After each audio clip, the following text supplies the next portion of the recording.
It's a big step, or rather a lot of different steps you take when you make the changeover from elementary school to junior high. So much is different here in this new school that many young people need help in getting off to a good start. In the next few minutes, we're going to turn a lens on this institution called junior high to see which steps can help you get off to a good start. The first thing anyone notices on the first day at junior high is people. Lots and lots of people. Getting used to the fact that you are one among many and what that will mean to you is a part of making a good start. And what does this much larger group mean to you? It means, happily, that you will have many more opportunities to make friends than you had in the elementary school. It also means that you will be included in something big, a school with its own traditions, its own teams, its exciting long-time rivalries with other schools for academic as well as athletic superiority. You'll probably have your own cheerleaders wearing your school colors.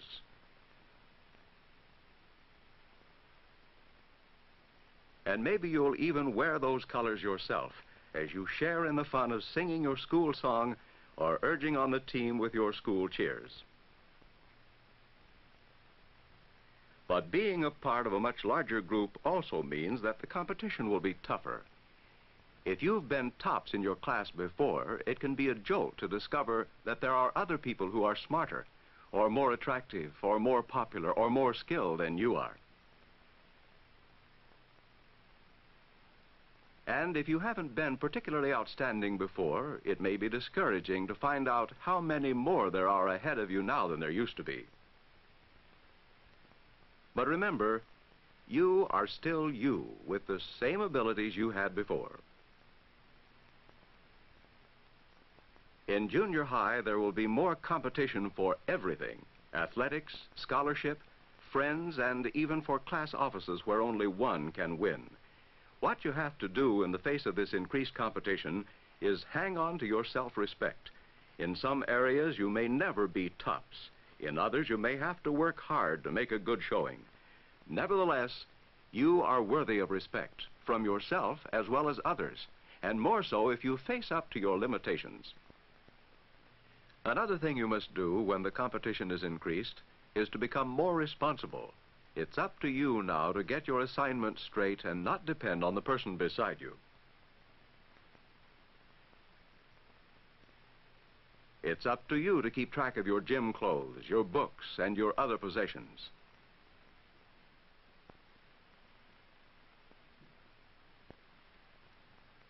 It's up to you to get to class on time, prepared for the test, or whatever else the teacher has said the period will be devoted to.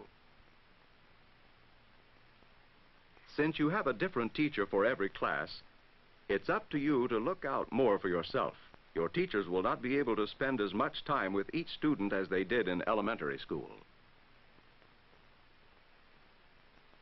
When the day is over, there won't be anyone who has been watching over you every hour to remind you that you'd better give some extra time and thought to a certain subject. No, your schoolwork in general and your homework in particular become your responsibility. This is your chance to show that you are growing up and can accept responsibility. Going to junior high may also mean greater freedom than you've ever had before. School is often farther from your home than ever before. There is more time for you to be on your own and more chances to prove you're able to take care of yourself. Within certain limits, the greater freedom of junior high will allow you to choose some of the subjects you will want to study. But a word of caution here. The course and the electives you will choose can have far-reaching effects on your future studies, and even on what kind of work you'll do when you leave school. You can get helpful advice from your school counselor, who is anxious to talk with both you and your parents about a choice of courses and any other problems you may have. And speaking of problems, they're bound to come up. Maybe you have to check out a certain book or magazine from the library, and you've never been taught or don't remember exactly how to go about finding it. Don't feel shy about asking for help. Ask the librarian to show you how to use the library. I'm supposed to use the magazine index, but I don't know where it is. Well, Tommy, let me show you where it is. Maybe you've been given your first big reading assignment, and you discover that you read too slowly to get all your outside reading done. Tell the reading specialist or your teacher. You shouldn't be ashamed if you have a reading problem. You only hurt yourself if you let it go on when there's help available.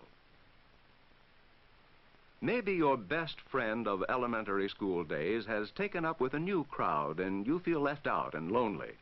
If this is a problem for you, take a look at yourself to see why you're left out.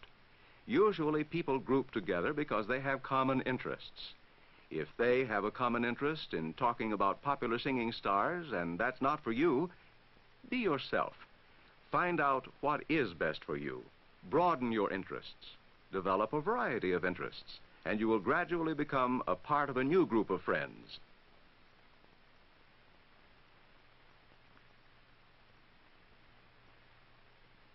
You'll find many opportunities to develop new interests here at junior high, maybe on the school paper staff, or in the marching band or the orchestra,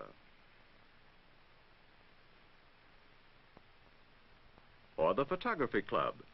These and other extracurricular activities are open to people with common interests. Among people who like the same things you like, you can make new friends. Friends are made, remember. There's no such thing as a magnetic personality which attracts others without effort. But there are people who make the effort to introduce themselves. There are people who make the effort to learn other people's names and use them so that even a quick greeting has a personal ring to it. Hello, Carolyn. How are you? Hi, Tom. Hi, Nancy. Hello, Mr. Fisher. Hi, girl. There are people who make the effort to go along with their friends in what they do, what they wear, and the way they talk.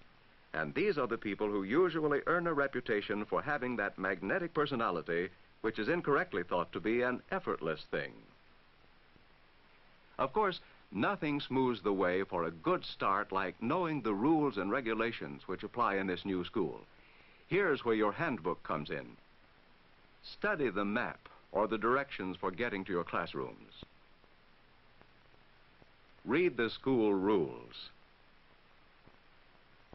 Isn't it silly to get in trouble over an unexcused absence when the rules plainly tell what is expected of you? Why run the risk of being caught without a hall pass when the rules show you how to get permission to be in the hallways during classes? How are you going to know cafeteria rules, whether to bring your lunch or buy it, unless you've read the handbook, or listened to the teacher when she was telling you, or asked someone? The point is, make sure you know what the rules are. Finding out the rules and following them is just common sense. So is setting up goals for yourself. At this stage in your development, setting up goals means planning for your junior high years a well-balanced program of study, work, and play, no matter what job you do after high school. You will need to know how to work and get along with others. You will need to believe in yourself and what you can do. You will need to be an intelligent citizen. In selecting subjects in junior high, you should consider your talents, interests, and abilities. Those subjects which give you the most satisfaction may prove to be a lifelong hobby. Or more important, they may become the basis of a vocation.